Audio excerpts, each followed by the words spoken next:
Seattle Kraken avoid arbitration with Kaapo Kakko, and he gets a brand new 3-year deal.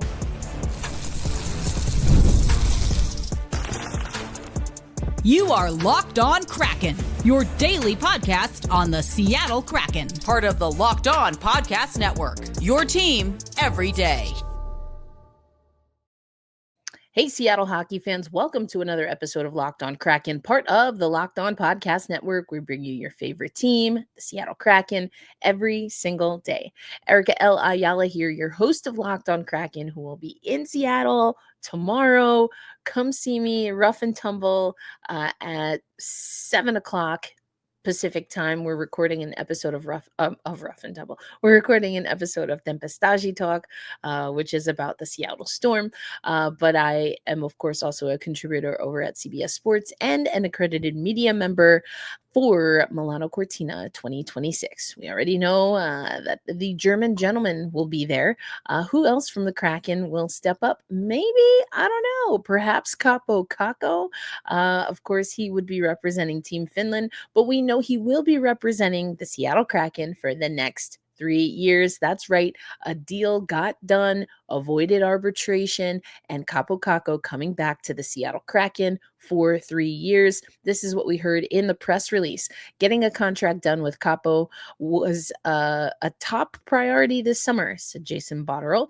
We knew quickly he'd be a big part of our team moving forward. He's got size, skill, and tremendous playmaking ability and isn't afraid of going to the net. I do think it is critical that that was pointed out. This is something that we know the Seattle Kraken team has been trying to do, and now it just seems like it is foundational to what will happen with the Seattle Kraken team, or at least that's what on paper or in theory in building this team we're hearing. The release goes on to say he fit in immediately with our group and we're thrilled to have him under contract. So this is a 3-year 4.525 AAV through 27-28. Now, Kaapo Kakko we acquired from a trade with the New York Rangers that sent Will Borgen over to the Blue Shirts, and 44 points for Kaapo Kakko last season. 30 of those points with Seattle. The breakdown here, he got personal bests in assists, 30, power play goals, 4, and posted the second most goals his second most goals, power play points, second most goals at 14, power play points at 8, game-winning goals tied for 2, and shots on goal with 117. Those are career numbers, so Kaapo versus Kaapo, so to speak. And, I do think he was a good fit. I remember we talked about this on another episode. Someone said they didn't like Kaapo Kakko with Matty Beniers. I completely disagree. I liked Kaapo Kakko with Matty B. I hope that stays together. Even when I talked to John Chick, who's our host of Locked On Rangers, just everything that John was saying, I was like, I think I kind of want him with Matty. We're still in 25, which is year of Beniers. So I'm very curious to see if these guys stick together under Lane Lambert. I think they should, but I am not the head coach of the Seattle Kraken, though I do have strong opinions on the Seattle Kraken. Who among us, right? Who among us doesn't? But I like this move. I've seen, some folks in the data analytics department say that this is a almost exactly the projection of what Kaapo's worth is. And so avoiding arbitration, but seemingly getting a fair deal for both sides. And so now it's all about being able to deliver. And, small sample size from Kaapo Kakko. Obviously, he was leaving a situation that seemed to no longer suit him. So coming in with this deal done, I hope this sets up Kaapo and empowers him, inspires him to really lean into the hard parts of his game. And what do I mean by that? I mean getting to the net. I mean utilizing his size. He can be a fantastic playmaker, and in theory, that could open up Matty Beniers, but I want to see those two definitely play off of each other.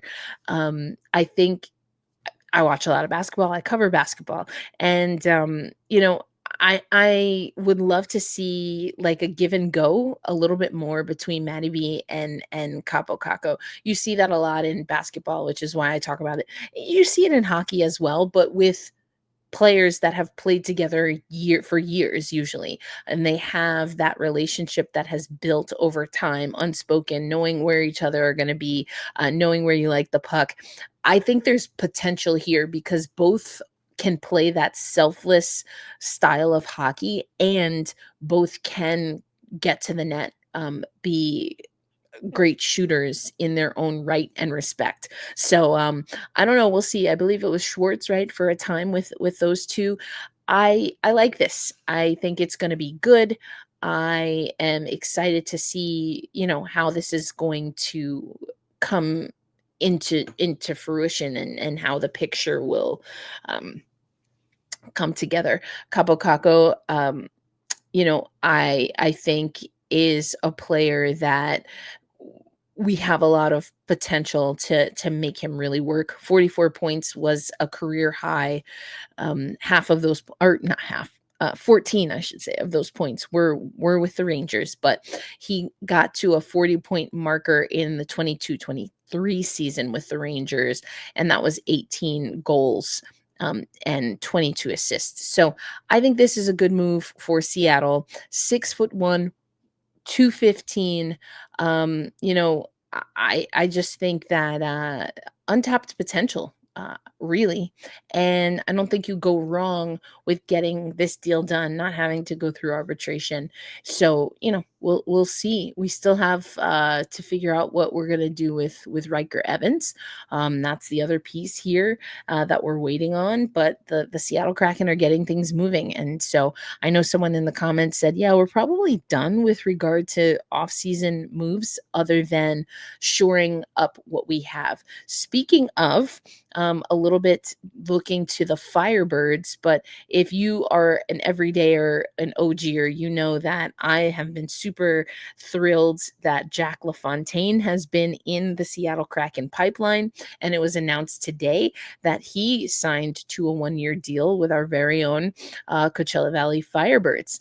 And Jack LaFontaine, just someone I've been lucky enough to speak to. I spoke to him at training camp. I speak to Tad O'Had because he has spent time in the ECHL.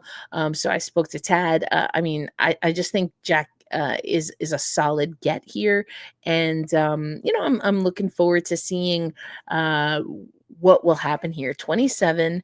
Only played 2 games for the Firebirds last season. The season before last, he came up in some of the other things happening in the organization.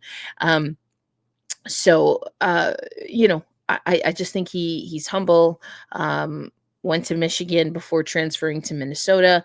And I think that I'm hopeful that with Jack LaFontaine, he'll get some more development, get some more repetitions when it comes to this one-year contract. And it's an AHL contract. So we'll see what that looks like. But wishing the best for Jack. Happy for Kaapo Kakko. The rest of today's episode, and I just realized I didn't change the header. So you might be seeing a little tease here of the conversation I'm going to have with our guest, but we are going to have Hilary Knight on the show. And then I am also going to break down the December, the December schedule. So again, it's that time in the off season when we're going month by month. It's something that I've been doing, I guess, for like 2 seasons now.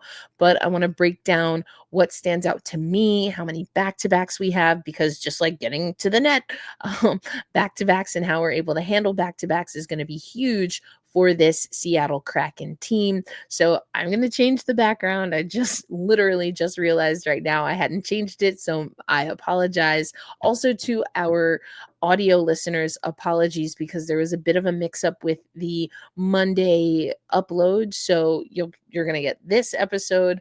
You're going to get Monday's episode. And then if you want to listen to the audio, and the complete full interview with Hilary Knight, you can also get that. Thank you, as always, for making us a part of your daily destination. First listen of the day, midday listen, late night listen, either way, we appreciate it. So, coming up next, we'll talk a little bit about Hilary Knight, who will be, of course, with PWHL Seattle. And then we'll wrap up today's show talking about the December schedule that's coming up on Locked On Kraken. Today's episode of Locked On Kraken once again brought to you by our friends at FanDuel. Summer sports are in full swing, and whether you're all about baseball under the lights, I'm going to see some baseball while in Seattle, Washington, golf on the green, high stakes soccer action, WNBA action, FanDuel is the best way to make every game even more exciting. You're already following the action, so why not try to make it a little more thrilling? With FanDuel, you can get in on the game while your friends are getting sunburned at the beach. Although I do definitely advocate for proper sun protection, sunblock, an umbrella, a little sarong, something that you can cover your shoulders with, one of those sarong slash scarves slash wraps. Some of y'all know what I'm talking about. Either way, I want to let you know that FanDuel is a great place for the sports fan in you to make sure that you utilize your knowledge and, of course, the knowledge you get from us at the Locked On Podcast Network and maybe fund your next vacation to a beach or to the slopes or whatever. Are you new to FanDuel? New customers can bet just $5 and get $150 in bonus bets if your first bet wins. Open the FanDuel app today or visit fanduel.com to get started. Thanks as always for making Locked On Kraken a part of your daily destination. Erica L. Ayala here every once in a while giving you, fashion advice, a little sarong, a little, a maxi dress, whatever the case is. I'm thinking very like beachy, flowy things, like something that's like, hey, I'm here.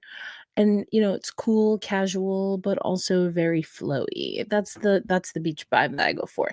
Anyway, on today's episode, we are not talking exclusively about fashion. We talked about Kaapo Kakko avoiding arbitration, the arbitration hearing, re-signing with the Seattle Kraken, and I do think that could potentially have an impact on Maddie Beniers for the better. But now we're going to switch gears here because we've got a new team coming to Seattle, a new pro team. We'll share Climate Pledge Arena and Kraken Community Iceplex with the Seattle Kraken, and that is PWHL Seattle. In true PWHL fashion, they don't have a team name yet or a logo, but we'll get there. This is the 2023 IIHF Female Player of the Year, captain of the 23 gold medal winning U.S. Women's World Championship team. She was an alternate captain at the 22 Winter Olympics, represented the United States in count them, 4 Olympics, and won gold in 2018, silver in 2010, 14 and 22. I could literally go on and on and on, and that would be the entire segment. But without further ado, let's hear from one of the members of your new women's hockey team, Hilary Knight. A pioneer on the women's game, and we're happy to have you on the Locked On Kraken podcast. Yeah, thank you for having me. Yeah, for sure. So I was saying a little offline, I mean, I've been able to chat with you throughout your career, but I don't think I've ever asked you what I like to say is my brown sugar question, which is, when did you, Hilary, definitively fall in love with hockey? When I first laced up my skates, I saw some of the older kids carrying all the gear and stuff into the rink, and you're just working on your crossovers, working on learning just like how to stay upright, earning these little like buttons you have fastened to your laces, and you see the older kids with all this gear, and I was like, I want to do that. And then I just got bit by the sport, and it's crazy where it's taken me, and I'm just so incredibly grateful for that. Yeah, indeed. I mean, you've been multiple places here domestically in the United States, obviously with USA Hockey across the world. I mean, can you think of maybe a favorite moment in memory? I know there's a lot of them, but is there like one where you're like, oh, wow, like this is real. Like I'm really doing the hockey. Oh, boy. Gosh. I think Honestly, probably when I like learned how to like intentionally lift a puck, and you're like, okay, like I got this hockey thing down, I can place pucks. But no, I think suiting up for the first time in that national team sweater, it's just there's no feeling like it, right? You feel a part of something bigger than yourself. You look to your left, you look to your right, you're like, I am with legends right now. This is insane. Like, what am I doing here? I just signed up to play this sport that I fell in love with, and that's sort of the aha moment. And then once you've experienced that, you're like, all right, let's do it again and let's win. So it's so much fun. Yeah, the winning you seem to have down. It's been going pretty well for you. we like to win. It's makes it a little bit more fun when you're going through that grind in the summer trying to get back into shape, and you're like, I'm doing this for the W. That's it. Yeah. I love it. Well, we talked about travel, obviously putting on the USA Hockey sweater, and you did announce that this will be your last go around with USA Hockey at the Olympic level international play. I mean, the question was coming, right? Everyone wants to get a sense of what the vibes were and why now seemed like the right time to make that announcement for you. Yeah, I don't know. I just, I'd been talking about it with sort of like my internal group for a few months. And I think just signing up for another quad was daunting. I think I've been so grateful to be a part of amazing teams, to be part of that Olympic experience as many times that I have been. And, I think just putting the pressure on and saying like, this one's the last one and kind of go out with a bang, but also differentiating it, international, tournaments and Olympic level and also professional season. Those are all different things. And so, I think I was just solely through the lens of the Olympic experience. And, I wanted this one to be the last one. And so I'm excited. And, there's a lot of things on the line now, but that's what makes it great. There's a lot of pressure, which is awesome. And I'm really looking forward to suiting up with our squad again. I love that. I mean, now I have to ask a follow-up here because, Lee Steckline took us for a ride and I've teased her about that. But we're done and we're not doing a Brett Favre where we come back a million times. You mean Lee Jordan? Yeah. Right. Two retirements. Yeah, no, you never know, right? I think just, as it sits right now, 2026 will be my last Olympic Games. And you never know kind of where life takes you and timing. And there's so much that goes into it. But as I sit right now, I am extremely grateful for my Olympic journey so far and looking forward to making that team for 2026, right? We still have to go through that tryout process. So I feel really whole and at peace with that decision as of now. I love that for you. Congratulations. Best of luck, as you said, making it officially official, we hope at least. Yeah. I'll be there in Italy. So, all right. when you see me flag you down for the interviews. Yeah, we'll see you in the mix zone, hopefully, right? Yeah. Oh my God. Well, my first mix zone was Beijing. Yeah. So I'm looking like this at you guys, like, hey, come talk to me. That was wild. But I will, I'm sure you'll notice the big crowd. That's probably for you. But let's switch gears here. Like you said, there's other things outside of the national team, and I've alluded to it, but you and kind of your crop of players for USA Hockey. I mean, you come in at such a young age, cut your teeth super young in the program, really establish yourself while you're still competing in NCAA, and you've seen women's hockey do a lot, the good, the bad, the indifferent, the unspeakable, I'm sure. But now we're here, and with the PWHL just completed season 2, the league, of course, but now you head into season 3 and making waves again, HK. Yeah. Now with PWHL Seattle.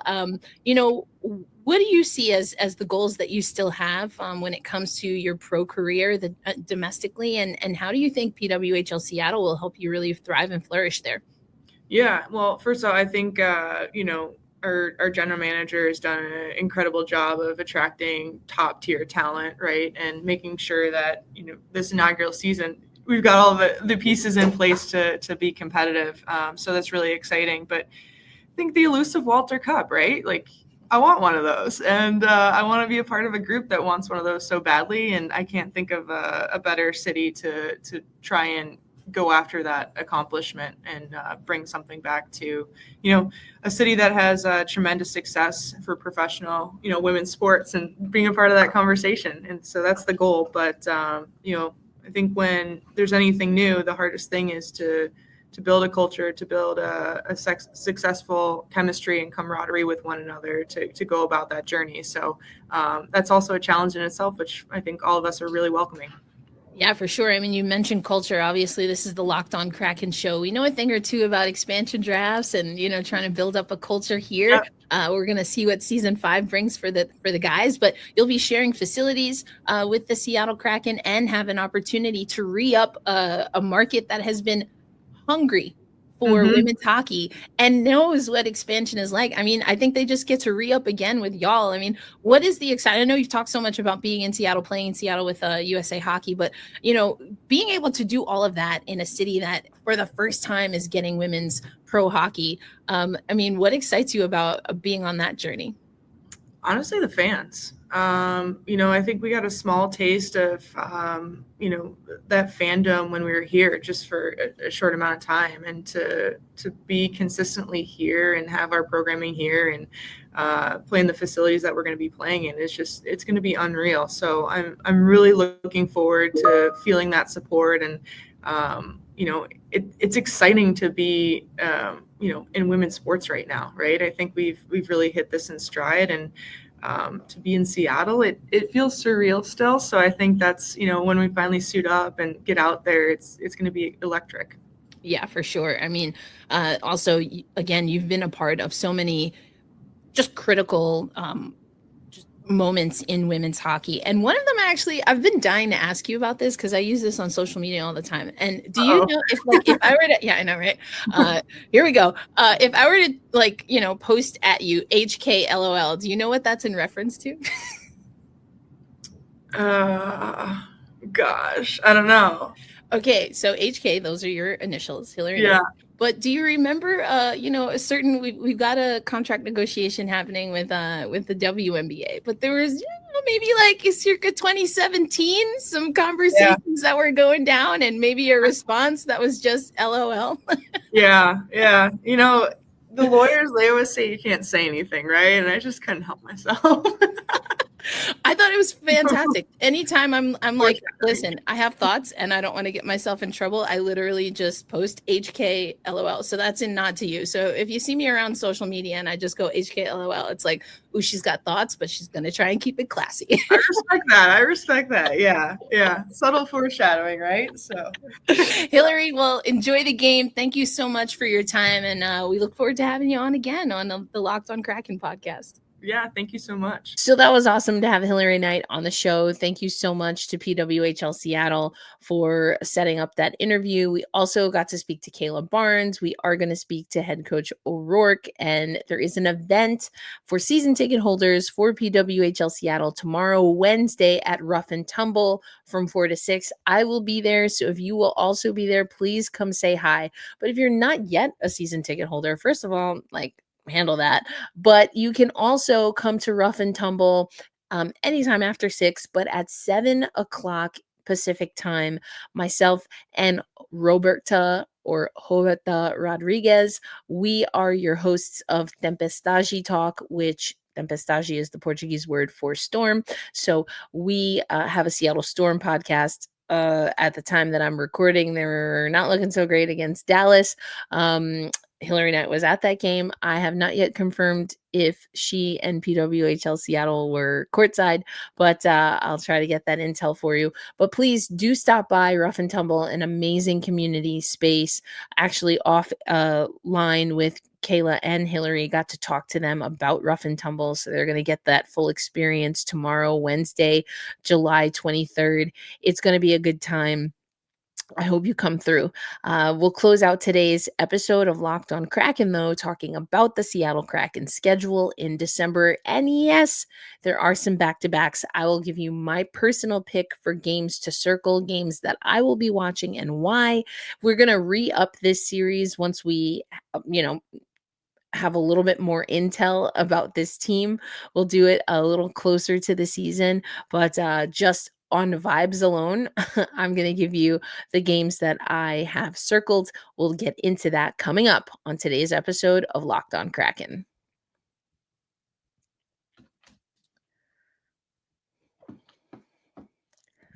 Thanks as always for making us a part of your daily destination. Erica L. Ayala here, your host of Locked On Kraken for our everydayers, our OGers. We appreciate you so much. It's been a great show. Talked about Kaapo Kakko re-signing. I also got to talk a little bit about goaltending a la Jack LaFontaine, who signed a one-year deal with the Coachella Valley Firebirds. It's not a long-term deal, so I'm very curious what that's going to look like. But as I said, really think that there's some potential there, or at least I like how he plays. NHL, I don't know. Might be a little tough, but I like having him in the pipeline. Okay, we are going to get into the schedule. I've been going season by season. Well, season by season, yes, but I've been going month by month once again, and it is time to talk about December. And so I'm going to make this big on the screen for you here. We have the Seattle Kraken. We'll start December on the road, taking on Edmonton, then 3-game homestand from December 6th through the 10th, where they take on Detroit, who apparently, according to fans, has the best broadcast. We are number 2, though. We talked about that on yesterday's episode.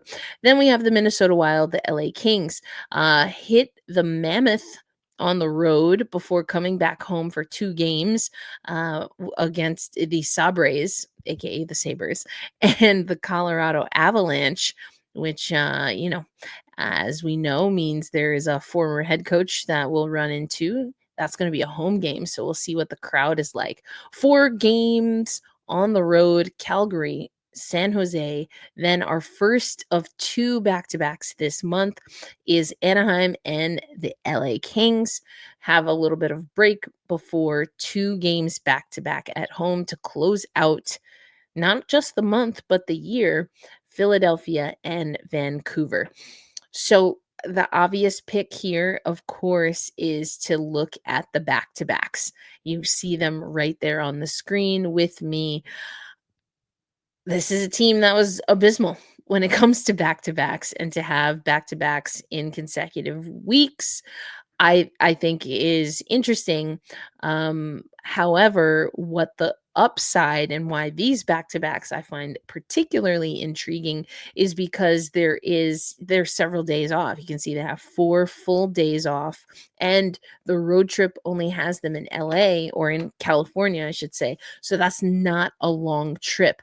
So in theory, these 2 back-to-backs, the back-to-backs, should be something that this Kraken team can handle. Now, how Lane Lambert and the rest of the staff are going to manage that, we don't know, obviously, but I have those circled. The back end of December.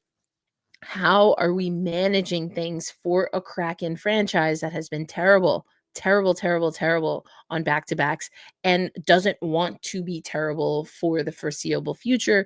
That's really, for me, a good test for this organization, for this new coaching staff, to figure out if, when, and how they can make an impact in that area. So they're going to have that. As far as specific games that I have circled here, I have to go with Utah. That's a team that, not an expansion team last year, but it almost seemed like they exercised some of those demons. They shook off that dust of the desert, and were able to really turn things around. Now, you could argue that maybe that would have happened if they stayed in Arizona either way, but they have a new logo. I do think it's pretty fresh. I'm not going to lie. Mammoth. So they're just one singular mammoth, just like we're one singular Kraken. I know that always confuses people, and usually I ignore it, but I don't know why I'm fixated with it when it comes to the mammoth.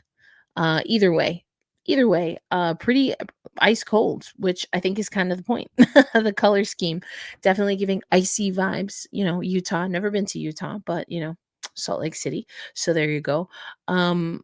I think they're going to be a good test, and we've seen the Seattle Kraken struggle with them this past season. So I like that game. That's probably as far as a specific game that I have circled.